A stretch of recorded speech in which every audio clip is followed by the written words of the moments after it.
कुछ एक झूठ हमारे दिमागों में बैठा दिए जाते हैं। जैसे आप सब ने यह कथा पढ़ी होगी कि एकलव्य का अंगूठा कटवा लिया द्रोणाचार्य ने। पढ़ा है ना आप सब ने? पर यह बताइए कितनों ने महाभारत में स्वयं पढ़ा है?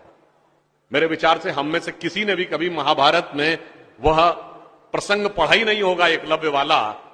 और अगर हम यह भी विनम्रता से पूछे कि महाभारत के कौन से चैप्टर में है, तो भी शायद हम में से किसी को ध्यान नहीं होगा कि महाभारत के वन पर्व में एकलव्य का उल्लेख है।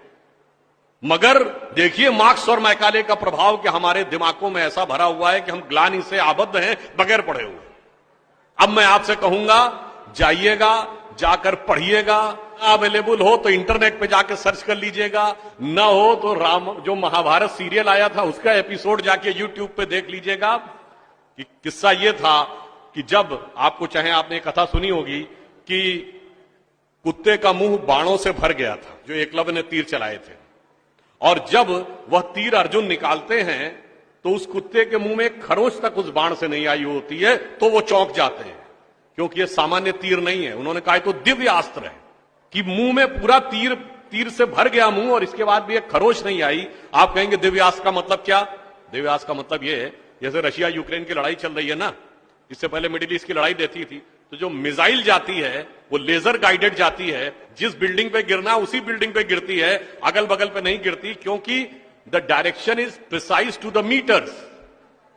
पर अगर मुंह के अंदर जाए और खाल पर खरोंच ना आए, इसका मतलब it is so much strongly guided that it is precision to the micrometers. तो जब ये वो देखते हैं ये दिव्यास्त्र चलाना, तो उन्होंने कहा दिव्यास्त्र राजा चला सकता है, ये कैसे सीखा इसने? तो जब द्रोणाचार्य उससे पूछते हैं कि तुमने ये किससे सीखा, तो कहता आपसे सीखा गुरुजी। कहते मैं तो तुम्हें जानता नहीं बालक, तुम अपना परिचय दो। अब यहीं पर बिंदु है।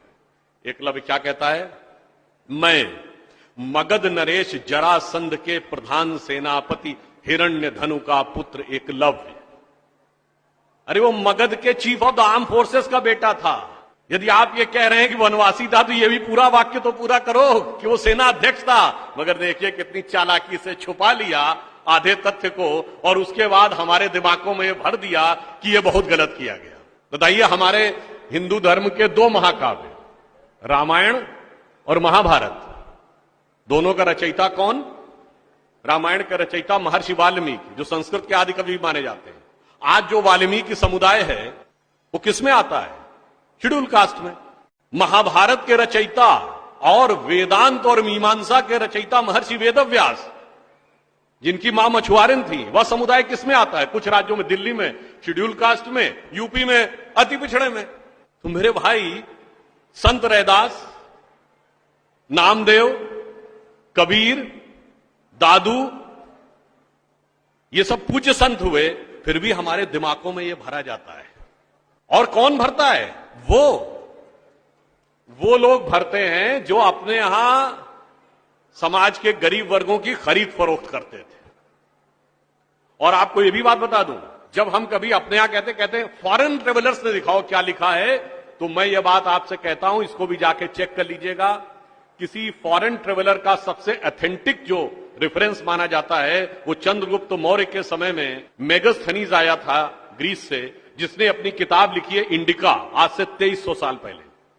वो इंडिका किताब आज उपलब्ध नहीं है, मगर उसके उद्धरण तमाम जगहों पे हैं, तो प्रूवन है किताब थी। उसने भारतीय समाज में व्यवस्था का वर्णन करते हुए लिखा है कि यहां पर 7 जातियां हैं, मगर महत्वपूर्ण बात यह है यहां इतनी समरसता, इतना सामंजस्य है कि यूनान के समाज के समान यहां कोई समाज का ऐसा वर्ग नहीं है जिसके साथ शोषण या भेदभाव किया जाता हो। ये एक विदेशी लिख रहा है।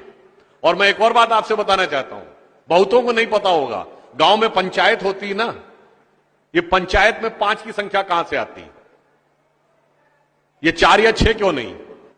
5 की संख्या जानते कहां से आती है? 4 वर्ण माने गए थे, तो किसी भी गांव में निर्णय लेना होगा तो चारों वर्णों का एक एक प्रतिनिधि होगा, और 5वां जानते कौन होगा? गांव के बाहरी क्षेत्रों में रहने वाले वो वनवासी जो प्रत्यक्ष रूप से गांव का हिस्सा नहीं है, पर हमारे निर्णय का प्रभाव उनके जीवन पर भी पड़ेगा, तो 5वां प्रतिनिधि उनका होगा। वहां से यह पंचायत का भाव आता है। और फिर मैं आपसे कहना चाहता हूं, हमारे दिमाग में एक और चीज भर दी गई कि जाति व्यवस्था हमने बनाई। आपको पता है कास्ट शब्द कहां से आया? ये कास्ट अंग्रेजी का शब्द नहीं है, ये पुर्तगीज भाषा का शब्द है। और 1931 में जो अंतिम जनगणना जाति के आधार पर, उसमें 4114 जातियां हैं हिंदू समाज में, जिसमें अब 6000 बताई जाती हैं। मैं चैलेंज करके पूछता हूं, कोई दिखाओ तो किसी धर्म ग्रंथ में 6000 जातियां लिखी हो, और जहां लिखी उसमें इससे ऊंचे ये, इनके नीचे ये ऊंचा ये नीचा, कौन से धर्म ग्रंथ में लिखा है? ये माली ऊंचे की तेली ऊंचे, सुनार ऊंचे कि लोहार ऊंचे, कहां लिखा है? जानते हैं कहां लिखा है? एक British census commissioner Herbert Risley द्वारा किए गए सेंसस में हिंदू समाज को जातियों में विभाजित करके ऊपर से नीचे तक लिखा गया, और फिर वो हमारे ऊपर अध्यारोपित कर दिया गया है। हमारे दिमागों में कैसी कैसी बातें भरी जाती हैं। एक थोड़ा लिबर्टी लेते हुए यह भी कहना चाहूंगा, महिलाओं को पढ़ने का अधिकार नहीं दिया जाता था।